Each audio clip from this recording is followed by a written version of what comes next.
Ẹ kú dédé àsìkò yìí, a tún dé láti tẹ̀síwájú ibi tá a bọ́rọ̀ wá dé níjẹ̀ẹ́.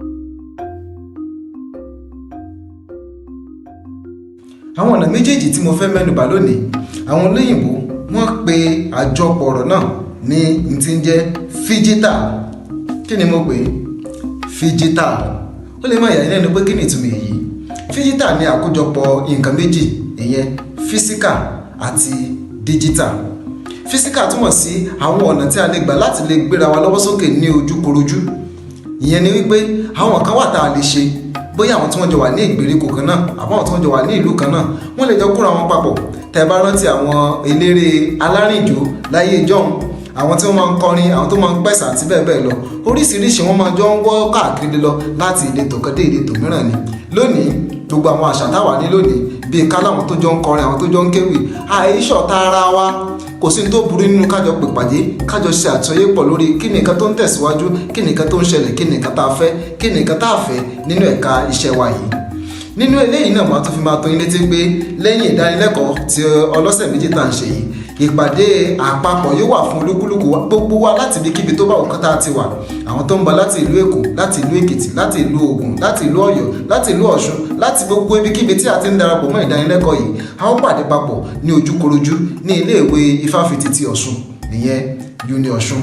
Nínú èyí tí a ti tó ní ìbáṣepọ̀ pẹ̀lú ara wa, tá a ti tẹ gbòǹgbò kánra wa níbi gbogbo tá a bá wà.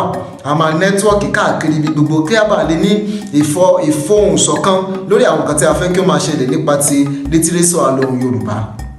Ọ̀nà kejì òun ni nípa digital, ìyẹn ni lílo ẹ̀rọ ayélujára. Àwọn pé lónìí ẹ̀rọ ayélujára ti tún gbogbo àwọn ìtàn wa kọ. Ìyẹn ni wípé bí a ti ń pawó, bí a ti ń sọ̀rọ̀, bí a ti ń ṣèkéde àti bẹ́ẹ̀ bẹ́ẹ̀ lọ ti yàtọ̀ sí ti tẹ́lẹ̀.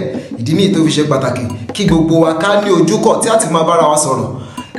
Tó máa fi lè sọ fún wa wípé lórí àwọn ẹ̀rọ léwọ́ wa, àwọn ẹ̀rọ alátagbà wa, ó ní àwọn ojúkọ̀ kan tí a ti pèsè sílẹ̀ níbẹ̀ fún wa. Ẹ rí i pé nígbà tí ẹ darapọ̀ mọ́ ìkẹ́kọ̀ọ́ yìí, a fún yín ní ààyè láti lè bára wa sọ àsọyépọ̀ lórí ẹ̀rọ WhatsApp. Lẹ́yìn eléyìí a tún máa ní oríṣiríṣi àwọn bẹ́ẹ̀ bẹ́ẹ̀ lọ, irú Telegram. Ó máa fún wa láàyè láti tún lè máa send àwọn productions wa kọ̀ọ̀kan, àwọn nǹkan tí ẹnì kọ̀ọ̀kan wọn tá a ti ṣe láti máa ṣe àjọyẹ̀wò rẹ̀ fúnra wa. Bẹ́ẹ̀ pẹ̀lú àwọn ọlọ́gbọ́n, àwọn onímọ̀ tí wọ́n ti kọ́ wa nínú ìdánilẹ́kọ̀ọ́ yìí, a máa lè ní ìbáṣepọ̀ ẹnì kọ̀ọ̀kan láti máa bára wọn ní gbólóhùn papọ̀ lórí ọ̀nà àti tẹ̀síwájú. Nítorí náà mò ń fi eléyìí ṣe ìkádìí rẹ̀ fún wa pé phygital, ìyẹn physical pẹ̀lú digital, ó ṣe pàtàkì fún wa gẹ́gẹ́ bí ọ̀nà láti lè ní ìgbára ẹni lọ́wọ́ sókè, láti lè máa ṣe agbátẹrù fúnra wa. Ó sì dá mi lójú ní pé nígbà tí a bá parí ìdánilẹ́kọ̀ọ́ yìí, tá a bá ríra náà lójúkojú, mo mọ̀ pé ọ̀pọ̀lọpọ̀ nǹkan tá a sọ yìí á tún rí ìṣe pàtàkì rẹ̀ sí. Ẹ ṣé púpọ̀. Títí tí ìgbà tá a tún máa fi ríra náà, ó dàbọ̀.